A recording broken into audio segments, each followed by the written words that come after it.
Hi folks, welcome back to Physics with Captain Rod. I'm making this video here to help demonstrate how to draw impulse momentum diagrams and apply both momentum and energy in a one-dimensional impact.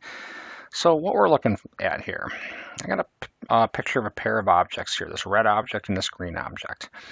And in this picture, we're going to assume that the red object has a velocity of 10 meters per second to the right, and I've named that value now of VR1. And in this example, we're going to use a 1 kilogram mass and a 2 kilogram mass. I chose nice, easy examples, numbers here to work with. And what we're going to do is try to predict the two velocities, VG2 and VR2. So the velocity of the red mass, picture 2, velocity of the green mass, picture 2. So when analyzing an impact, the first thing we always want to do is draw our impulse momentum diagram. So here's what that looks like. Here's my picture 1. And what I'm going to do is draw all relevant momentum vectors in picture 1. So this red mass is moving to the right, so it's got a momentum that points this way. Momentum is a vector quantity, so it gets represented with an arrow. Magnitude of that momentum, mv. But it's the red mass, so I'm going to tack an r on there, and the v is the velocity of the red mass, picture 1. This one does not have a momentum because I'm assuming in this example that it starts from rest. So we're imagining this red object coming in here and clobbering the green object here in a one-dimensional problem. Now, my second picture. This picture here represents the system when it's in contact, when the red guy is actually in contact with the green guy. So imagine these are like maybe pool balls or something, and this is kind of a top view. The impulse between them is what's really important in this problem. The red guy is going to apply an impulse to the right on this green animal. An impulse, again, we could write it a couple different ways. I'm going to go ahead and just call it F delta T, where the F is some sort of average force. And if you're familiar with language of calculus, we could also write this as the integral of F dt over some time interval, over that really, really small time interval. Now, Newton's third law, forces always appear in pairs. The force on the green mass is to the right, and the exact same force is going to be applied to the red mass in this direction. So we're going to have another F delta T here. So again, this force is the interaction between these objects. It's the force caused by the interaction of the red object and the green object. And that force is going to be to the right on the green object, and hence this green object will start moving to the right. And that force will be to the left on the red object. And what that should do is drop that velocity vector by some amount. Third picture. So this is going to be my picture 2. So it's like starting with 1, between 1 and 2, and picture 2. And what I'm going to do now is draw momentum vectors, what I believe they're going to look like after the collision. Now, the green mass, no doubt, is going to be moving to the right. It's the only possibility here. So I'm going to go ahead and call that momentum mass of the green, velocity of the green, picture 2. The red guy I'm not really sure of. That's a mass-dependent question. The good news about dealing with vector quantities is you can typically guess a direction on a vector and the math will sort itself out. If you guess correctly, you'll get a positive value for it. If you guess incorrectly, you'll get a negative value. And that's perfectly fine. Once you get the negative value, you know that the direction is just opposite what you have assumed. I'm going to go ahead and assume that this mass keeps going. So I'm going to draw its momentum vector to the right and label it something like MR VR2. Now, it would be perfectly acceptable if you believe that momentum would point left, just draw it to the left and label it, move on. So that's how we draw an impulse momentum diagram. We draw a picture of the system with all the relevant momentum vectors shown before the impact. We draw a picture of the system when all particles are in contact. Very important to realize this picture, this is happening over like a really small time interval, like 1/100th of a second or something like that. Then we draw a picture of the system the way we believe the momentum vectors should point after impact, drawing in the appropriate vectors and labeling them. Once you have your momentum diagram drawn, now we can go ahead and start writing equations. And once you get the pictures right, the equations just about write themselves. all the momentum in this picture, which is mr_vr1, plus all of the impulse in this picture. Now, we have a plus f delta t to the right and a minus f delta t to the left. Very important fact about momentum. These impulses should add to 0. Therefore, there should be no net momentum added to the system. So our original momentum plus no external impulse should therefore equal our final momentum, which I can write something like mr_vr2 plus mg vg2. I think I put a B there, but that's supposed to be a G. I think in my previous example, I was using a blue mass. All right, so here's our momentum equation. Now, we have values in this example for the two masses. What we don't have is this VR2 or the VG2. So this equation has two unknowns. Don't spend much time staring at it. Just move on. Now, this is a one-dimensional example. That means we can only write one momentum equation. So we've exhausted our what we can do as far as momentum is concerned. The next thing we ask ourselves is it plausible to equate our kinetic energy in this picture to the kinetic energy in this picture? You know, are the kinetic energies equal? Is Ke1 equal to Ke2? I'm going to put a question mark there. Well, that's a complex question, and that depends on the nature of these objects here. Let me talk about the first in reality, and then if you're a physics student trying to learn how to work these problems. If you're talking about reality, if these are objects like cars or putty or things that are relatively soft, that means that when the impact is occurring, there's going to be quite a bit of material deformed. And whenever you deform material, that tends to give you temperature changes in the region where the material is deformed. Long story short, if these materials bend in any way, shape, or form, typically kinetic energy is not conserved. However, if these materials were very hard, something like pool balls, then there's very little deforming of material, and then the kinetic energy in this picture is pretty much the same as the kinetic energy in this picture. So in the real world, that's a material-dependent question.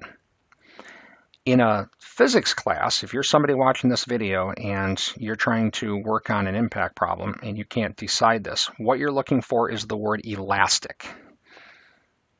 If you see the word elastic, that is the author saying, go ahead and equate the kinetic energies, basically. They are saying it is a collision similar to the pool ball types of collisions.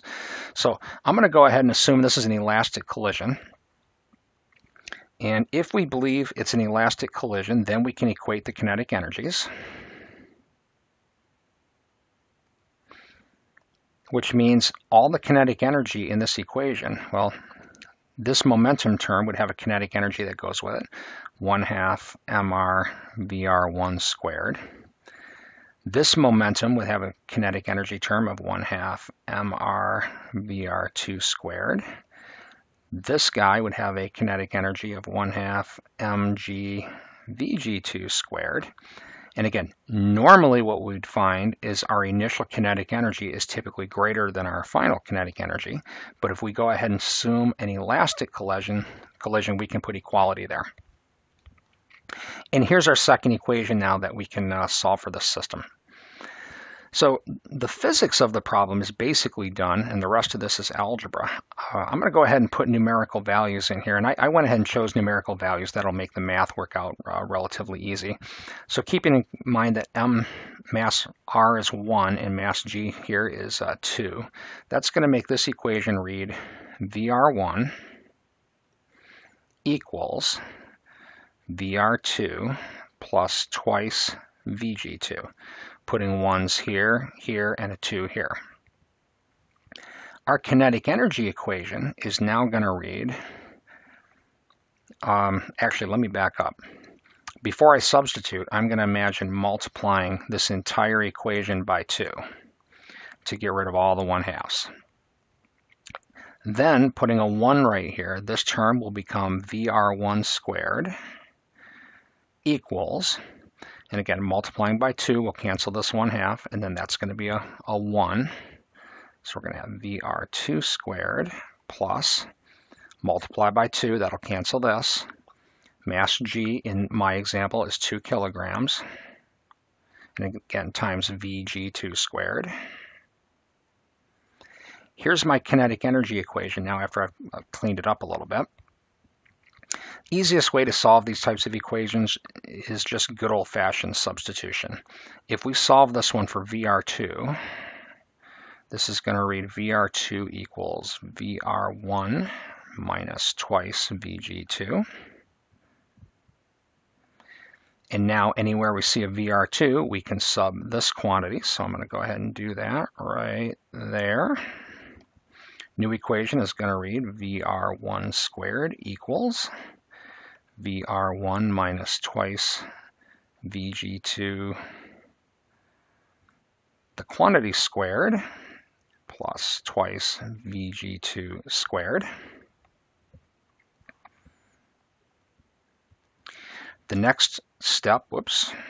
I can learn to understand you much better if I can get familiar with the way you talk. Sorry about that. Let's see, what can you do for me? You can go away. Sorry about that, folks, if that ended up in the video. So let's see. Next step is to expand this term. Now this is just like A minus B, the quantity squared. So if I go ahead and I treat this like A minus B, the quantity squared, what we're going to get is VR1 squared minus 4 times VR1 times Vg2 plus 4 Vg2 squared. It's just like A minus B times A minus B and FOIL it. And finally this last term plus twice Vg2 squared. All right, almost done with this one, folks. Kind of a long example. I need a little more room, so I think what I'll do here is shrink this stuff down a little bit. All right, so some good news. I picked a relatively easy example, and I made this up so that it would be fairly nice to demonstrate. These guys here are just going to sum to 0. And let's see, what do we got here? Minus 4 VR1 Vg2 plus, these are like terms, they can be added, and they would add to 6 Vg2 squared. All right. Now, this equation here can be solved by factoring. So I'm going to go ahead and factor a Vg2 out of both of these terms. And then we'd be left with minus 4 VR2, forgot my 2 on that term, plus 6 Vg2. This equation now has 2 solutions. This is real common when you see when you use equations that have squares in them. It introduces solutions that can't physically happen. You got to inspect these real carefully. So one solution to this is possibly could Vg2 equals 0. Well, if we look at our original problem, this guy starts from rest. Then it experiences an impulse to the right. There's no possible way that this green mass is not going to be moving to the right if this is the only force acting on it. So this thing can't end up with a velocity of 0. So this Vg2 equals 0, we're going to throw that one out, no way. The other solution is negative 4 Vg2. Oops, got to backtrack here, folks. I think I made a little bit of a math. Let's see, this is a VR1 Vg2, VR1 Vg2, VR1, sorry about that, Vg2, and then minus 4 VR1 plus 6 Vg2 equals 0. There's the other possibility. Sorry about that, folks. Okay, we would add this term to the right and divide by 6. So Vg2 is going to equal 2/3 of VR1. VR1 is 10 meters per second, so that's going to come to 6.7 meters per second, give or take, positive.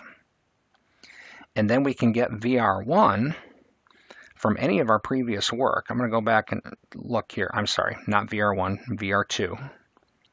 VR2 we can get right here.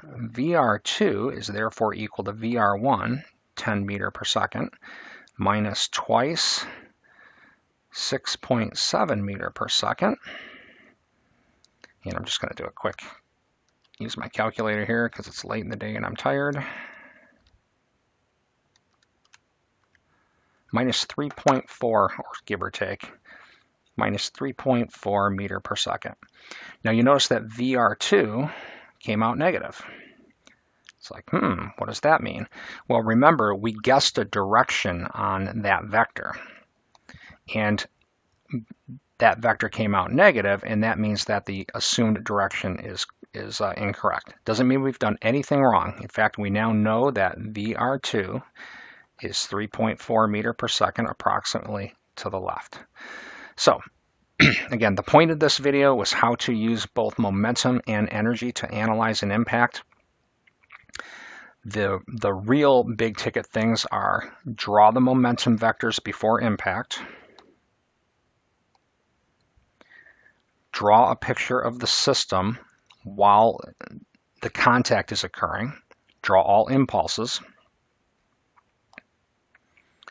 draw momentum vectors for the system after impact, right? And that's what's known as an impulse momentum diagram. Then you can use it to write a momentum equation. The total momentum in this picture plus the total impulse in this picture should equal the total momentum in this picture. For most college physics types problems, the total impulse in this picture will usually be 0, but it doesn't have to be. I'll go ahead and make other videos here where there is a net impulse during an impact or during one of these problems. But anyway, you write your momentum equation. If it's good enough to solve, you're done. If not, you ask yourself, is it okay to equate energies? If the answer is yes, you write out a kinetic energy equation. That'll look something like this. It's pretty typical for these things to work out to two equations, two unknowns. From this point this way is algebra. Just go through very carefully, more carefully than I did. It can be really easy to, just one little 1 turning into a 2 can be disaster if you don't catch it. So be very methodical and all will work out well. I hope this video helps demonstrate these concepts. Have a great day.